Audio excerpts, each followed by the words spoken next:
Rendering systems. In the early 2000s, we couldn't afford a general-purpose renderer with the broad capabilities of a modern engine. Instead, CPU, GPU, and memory limitations required highly specific solutions to rendering challenges so we could squeeze every bit of performance out of a player's hardware. As a result, Half-Life 2 actually has 3 different rendering engines. One for world geometry, another for outdoor terrain, and a third for dynamic entities like characters and objects. These 3 renderers had to support a complicated matrix of features: collisions, ray traces, decals, offline lighting, visibility calculations, and more. On top of that, each renderer needed to support DirectX 7, 8, and 9. The differences among these DirectX versions were significant, often requiring different data storage and rendering approaches. They even used different programming languages. Altogether, we essentially had 9 different renderers, each needing unique solutions, and getting them all to look consistent was one of the most challenging tech problems we faced during development.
GPU Wild West.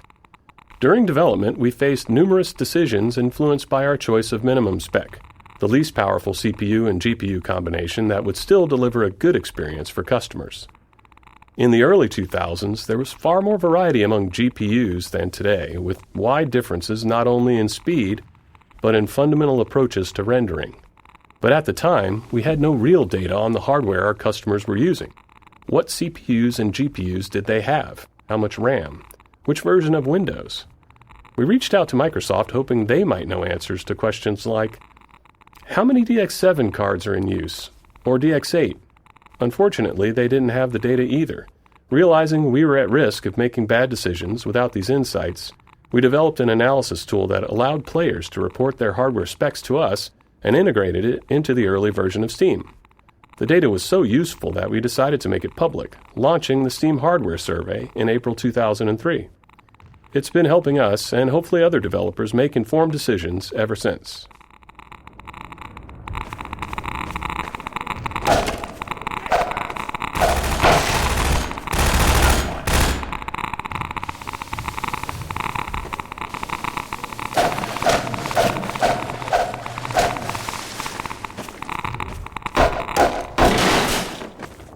Hey! You're Freeman, aren't you? We got word you were coming.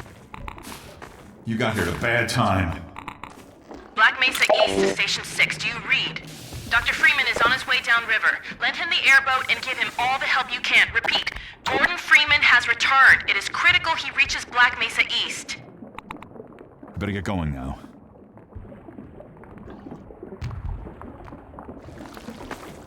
Go on! Dynamic shadows. With a focus on character and physics objects, we felt a dynamic shadow system was necessary to render them all in all their glory. In 2003, GPUs didn't have any dedicated shadow capabilities that they have today, so performance was a tricky problem. Our eventual solution went something like this, running every frame. First, find all the objects that might have shadows in view. Doing this meant figuring out which objects were in the view frustum, or slightly behind it, to catch entities that were off-screen but whose shadows might end up on-screen.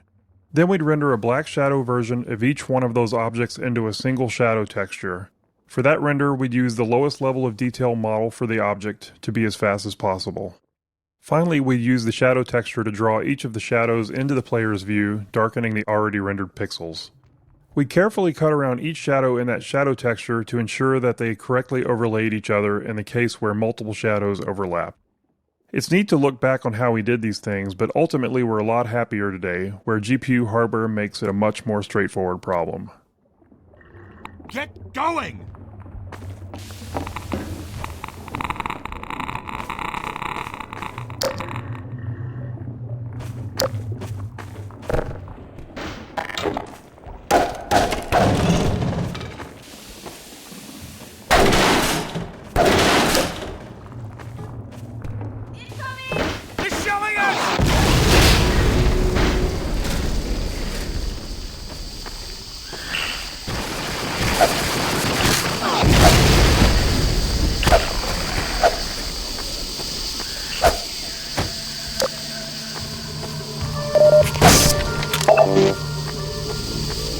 Headcrab canisters. Used headcrab canisters are seen later in Ravenholm, so we decided to show them here to tell the story of how they're used by the Combine. The story is that the Combine have weaponized Zen fauna to use them against the humans.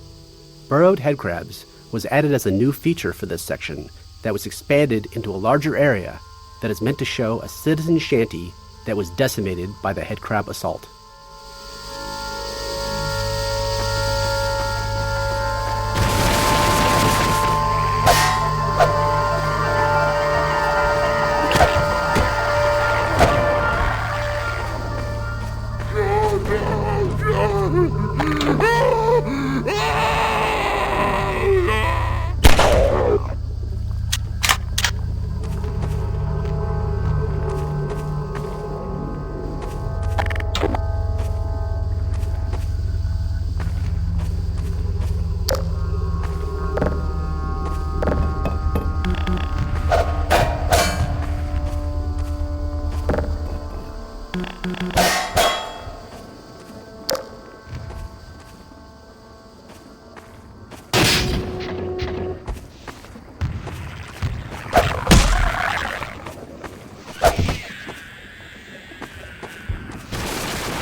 radiation detected.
Hey, Dr. Freeman.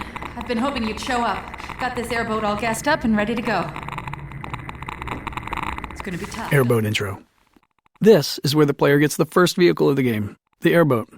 We wanted to create a safe space for players to practice driving the airboat for as long as they wanted before moving on. The arena is sprinkled with opportunities for jumps and tricks, and we filled the arena with toxic slime to keep players in the airboat longer, while preventing them from leaving the vehicle behind and progressing forward on foot. Go ahead and get in the boat, Dr. Freeman.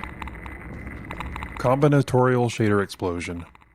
Rendering became much more complex during Half-Life 2's development with the addition of hardware shaders, small bits of code controlling how each pixel on a surface should render. In 2003, shaders were far more limited than today.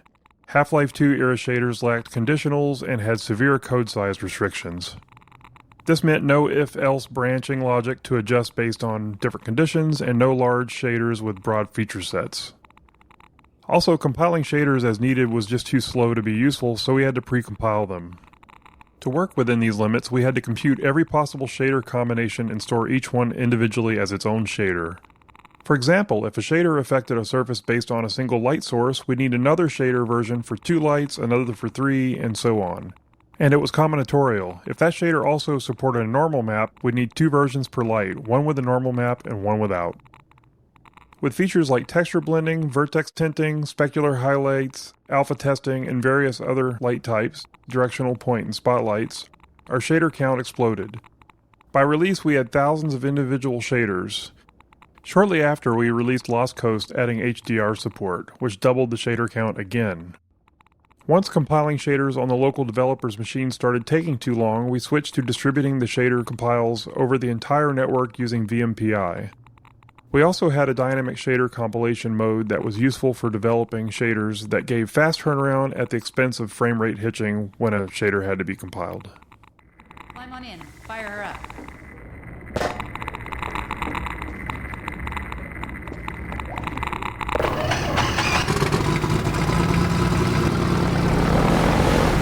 You better get going now.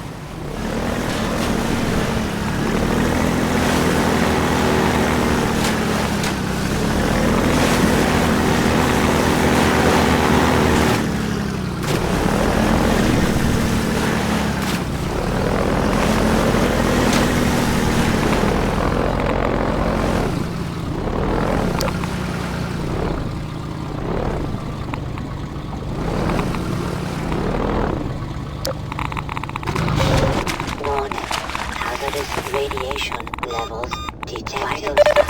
Vital signs are rising.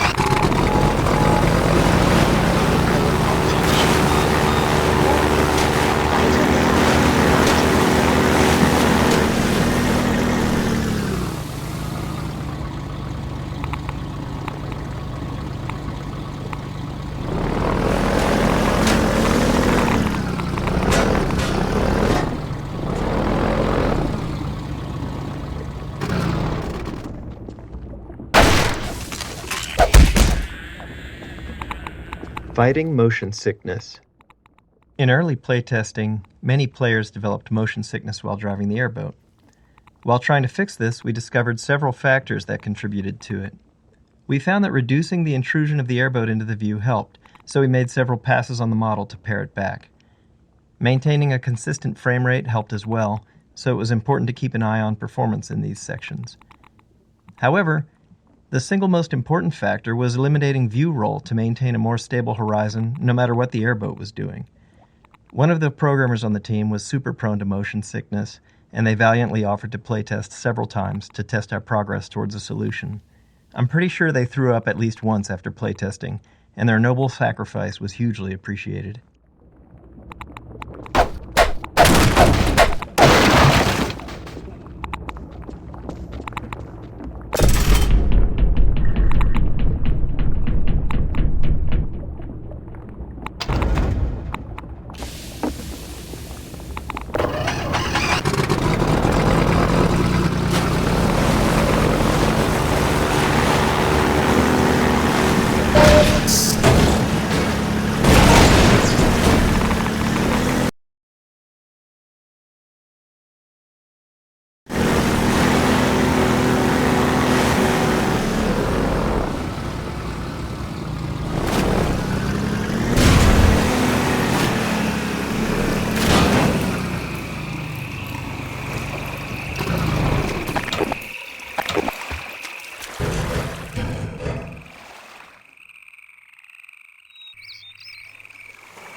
Fracture detected.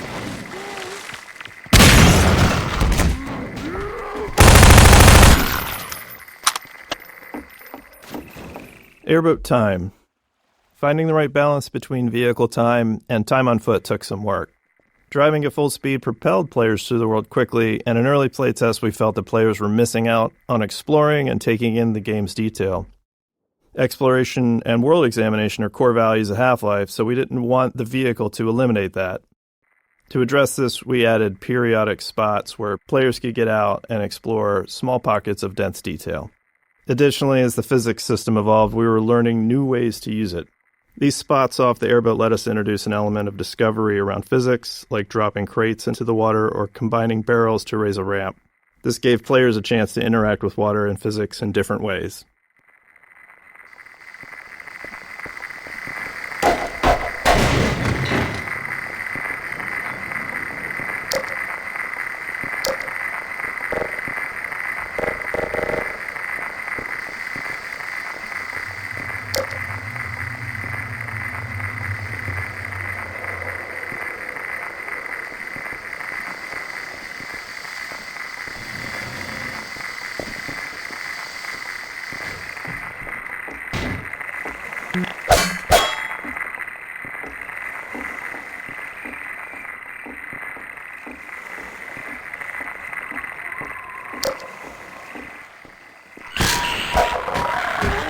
Lacerations detected.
Floating supplies.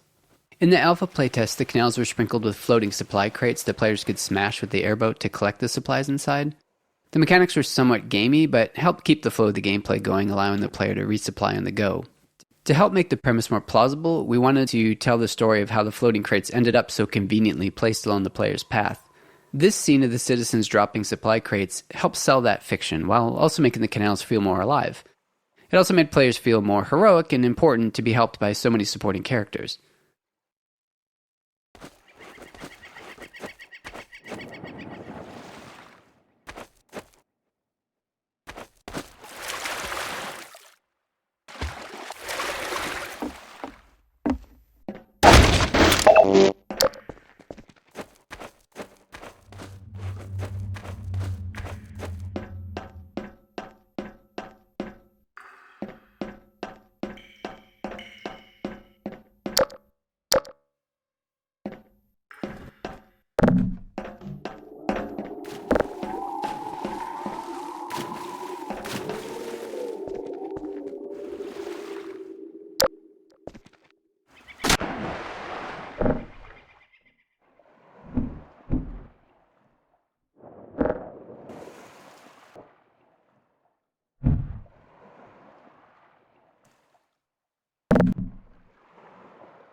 Individuals, you are charged with capital malcompliance.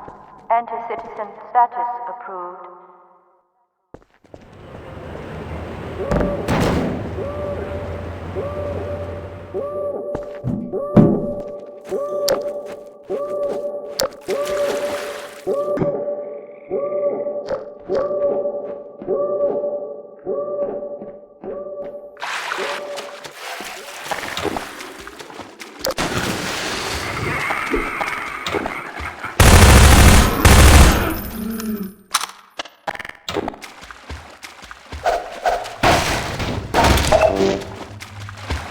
Zombie surprise.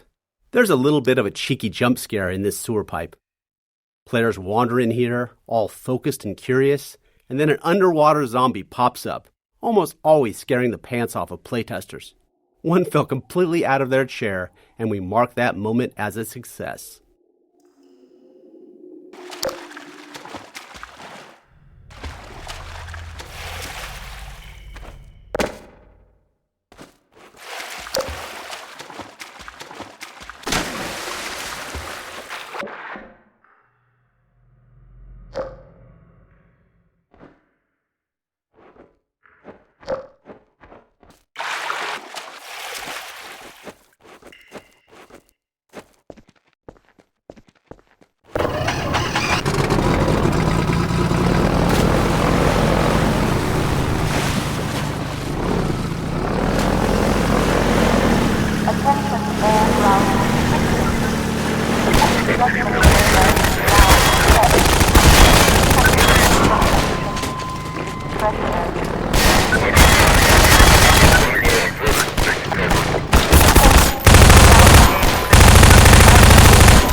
Cauterize.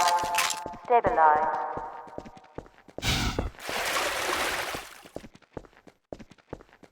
Attention, ground units.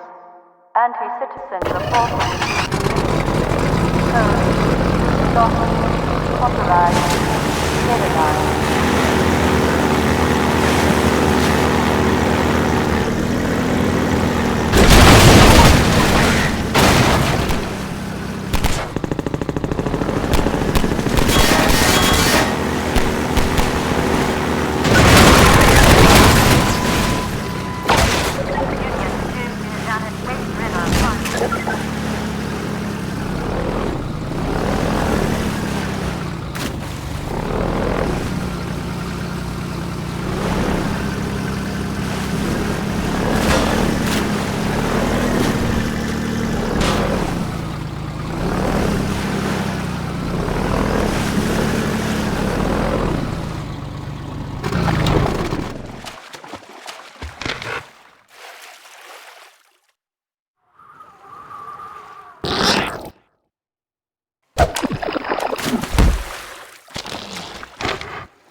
We now have direct confirmation of a disruptor in our midst.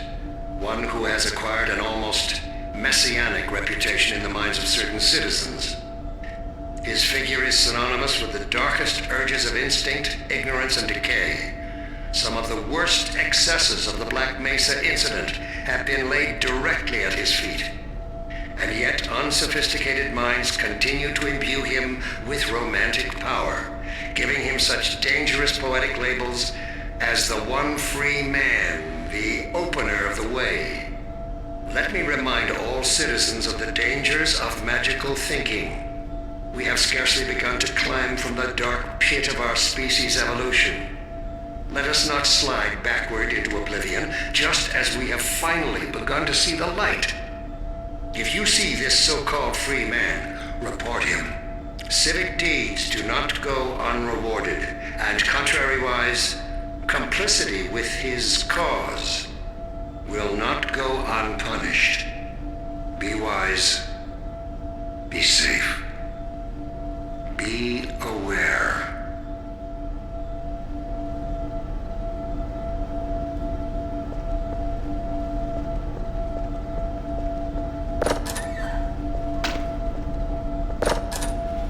Grenade intro. We conceived of this Combine base as both a training area and a playground for grenades, introducing them here in infinite supply crates to signal that it's safe for players to use grenades freely without fear of running out. Go wild. The Combine encounter here uses extensive markup to direct the soldier AI towards cover and provide good opportunities for players to make use of grenades. At the end of the area, the same infinite grenade technique helps players resolve the turret placement, as a direct assault is a lot more difficult if you don't. A bright red light and a particle trail were added to the grenades, making it significantly easier for players to follow their trajectory. whether they're throwing them or dodging one from a Combine soldier.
Air resistance. One important feature we had to add to our physics engine for Half-Life 2 was air resistance. At the time, physics engines would typically implement a general damping feature for slowing objects down as they moved, but this merely removes energy in a symmetric way. In order to create more believable motion, we decided to simulate air resistance instead. This allowed us to get asymmetric behavior, where the amount the object was slowed by moving through the air was different depending on how much surface area of the object was facing the direction of movement or rotation. This feature was key to making explosions and objects thrown by the gravity gun look believable. Fast-moving and fast-spinning objects are among the most expensive things to simulate in Half-Life 2's physics engine, so air resistance also improves CPU performance in cases like explosions. It is also key to presenting different materials and masses of objects. More dense objects can push aside air more easily, and this is visible. Having this effect in the simulation helps make the difference in density between cardboard boxes and wooden planks more apparent, and really helps make the objects in Half-Life 2's world much more convincing.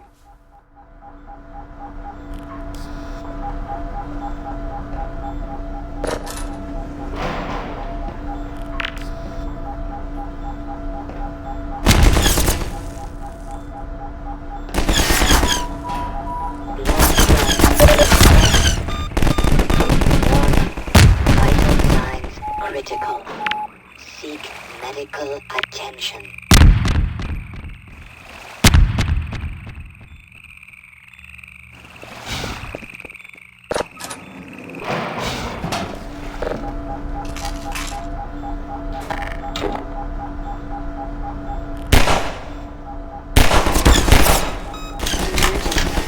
User dead imminent.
Puzzle layers. Because players are often totally unaware of the designer's intent, which we think is a good thing, they tend to respond in all kinds of surprising ways to our puzzles. Even seemingly simple puzzles can see countless failures along the way to success. That was the case with this puzzle to open the Canal Gates, which required many layers of hints and cues. The sparking wheel communicates that this is where someone would normally open the gate, but some other method is needed. A few crows draw the player's eye towards the solution, in this case, a bundle of girders on a pendulum. As grenades have been thoroughly introduced, we originally wanted players to throw one to break the wooden support structure, but that wasn't obvious enough. We added exploding barrels as a much clearer clue. But even after solving the puzzle, some players didn't realize that the gates were now open, which led them to endlessly explore the base interior looking for another exit. So we had to remind them of their original problem, the broken gate. We added smoke, the alarm klaxon, and a spinning light, and it was then that we finally started seeing reliably good results in playtesting.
Yellow, 4th unit down at Waste River, 1.